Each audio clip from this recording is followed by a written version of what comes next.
ताकद काढली तर मी जास्त बोलत नाही, आणि तुम्ही जर ताकद काढली नाही तर मग मात्र जास्त बोलेल, तुम्हाला भंडावून सोडेल.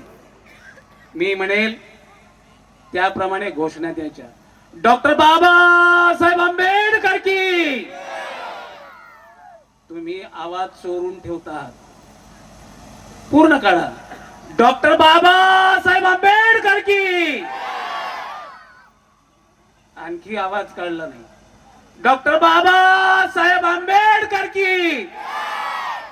आता पुढे काय?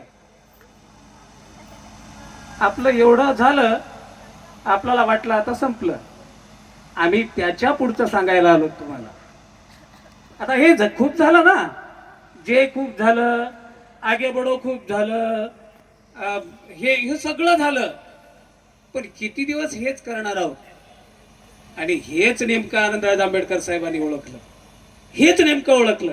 मी औपचारिक मध्ये जास्त जाणार नाही. सगळ्या मान्यवरांना मी या ठिकाणी सन्मानपूर्वक अभिवादन करतो. सगळ्यांची नावं घेऊन मी वेळ तुमचा खराब करत नाही.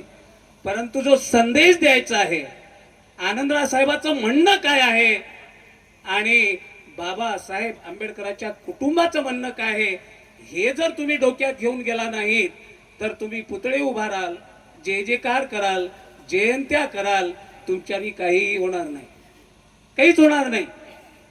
आणि मग बाबासाहेबांची चळवळ जर चालवायची असेल तर आनंदराज आंबेडकर साहेब म्हणाले, आता यांचे कान खराब करून चालणार नाही, यांचे मेंदू खराब करावे लागतील.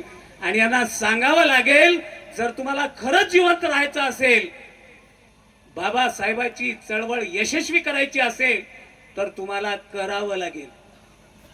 मग कुणीतरी प्रश्न विचारला, साहेब करावं लागेल तर कसं करावं लागेल?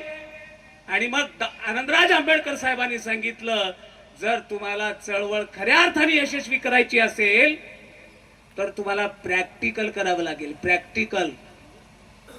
कारण लोकांच्या नुसत्या मेंदूला काम देऊन चालत नाही, त्यांच्या हाताला काम द्यावं लागतं, त्यांच्या पायाला काम द्यावं लागतं. आणि मग नेमका अशा प्रकारची आनंदराज साहेबांनी खुबी शोधून काढली आणि म्हणाले की इंदू मिलच्या शेजारी असलेली 12.5 एकर जागा ही मी डॉक्टर बाबासाहेब